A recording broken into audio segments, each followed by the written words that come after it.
ছাত্র জমিয়ত বাংলাদেশ খুলনা মহানগর ও জেলা শাখার বৃক্ষরোপণ কর্মসূচি অনুষ্ঠিত। খুলনা মহানগর ও জেলা ছাত্র জমিয়তের উদ্যোগে 2 জুলাই বুধবার অনুষ্ঠিত হলো এক অনন্য বৃক্ষরোপণ কর্মসূচি।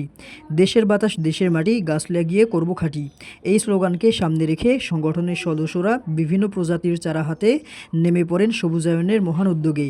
হ্যালো গাইস, আপনার কোম্পানি বা ব্যবসায় প্রতিষ্ঠানকে আরও উন্নত করতে আমাদের চ্যানেলটিতে বিজ্ঞাপন দিতে পারেন।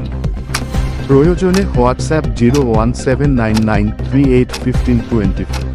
ধন্যবাদ। এই কর্মসূচির মাধ্যমে ছাত্র জমিয়তের তরুণ কর্মীরা জানান, ব্যক্তিগত ইসলামী শিক্ষা ও সমাজ ব্যবস্থা প্রতিষ্ঠার পাশাপাশি পরিবেশ রক্ষা ও সচেতনতা গড়ে তোলাও তাদের একটি গুরুত্বপূর্ণ লক্ষ্য। প্রাকৃতিক ভারসাম্য রক্ষা, জলবায়ু পরিবর্তনের প্রভাব কমানো এবং পরিবেশ বান্ধব সমাজ গঠনে গাছ লাগানোর বিকল্প নেই বলে তারা মনে করেন।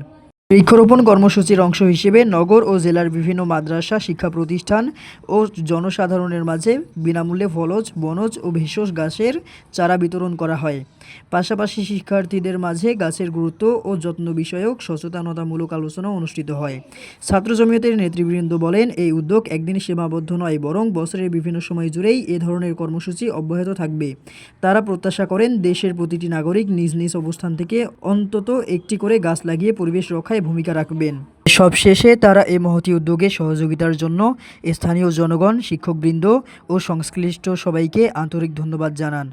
দর্শক, আপনারা দেখছেন বিএনসি নিউজ টিভি। আমাদের সঙ্গে থাকুন, আমাদের ফেসবুক পেজটি ফলো করুন এবং ইউটিউব চ্যানেলটি সাবস্ক্রাইব করুন। ধন্যবাদ সকলকে।